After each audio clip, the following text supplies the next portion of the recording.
Hey guys, Moon Goose here. What is up? I like to always think that people are asking me, what does it take to get to Diamond? How do you get to Diamond? So I wanted to show you guys a small recap of the game that got me into Diamond. So I'm a support Xerath, and I'm up against, we can see the enemy team is all Diamonds. There's Diamond 2, 2, 2, 3, and 1. So these are very high-level players. They don't make mistakes. So we're going to show you just the macro and micro that's required in order to outplay these guys.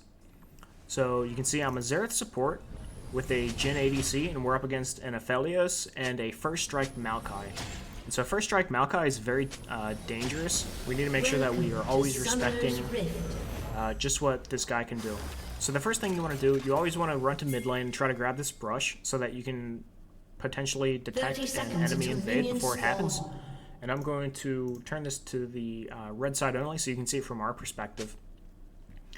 So it's important.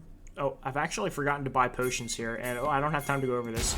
So it looks like our level 1 Karthus is zoning 2 enemies. So he's going to hold them here while the rest of our team collapses. So as long as I land all of my abilities, you can say land 1 auto attack, 2 auto attacks, and 3 auto attacks, and we got the flash from Viego, so that's great. With the 60 gold as well as the flash from Viego, this is the perfect start to win a game. This game should be unlosable at this point. So I am backing after 105, which is unfortunate. It means I'm not going to be able to help Leash for Karthus here. And then, we see here, our Jhin's taking a lot of damage, and there's nothing he can do about that. He's just getting outplayed by the Maokai. That's just how aggressive this lane is. So because I have a refillable potion, it's going to make this lane much easier. So I do feel bad about not being able to help Leash that, so I do help Leash the Gromp here. It's important to make sure that as a Xerath support, you land all of your abilities, because if you don't land anything, you end up being just totally useless. It's also important to make sure as a Xerath support you play behind your ADC so that you don't take the aggro and the damage. You make sure that your AD takes that damage. Especially with your refillable potions, you don't want to end up using those too early and then just get screwed in lane.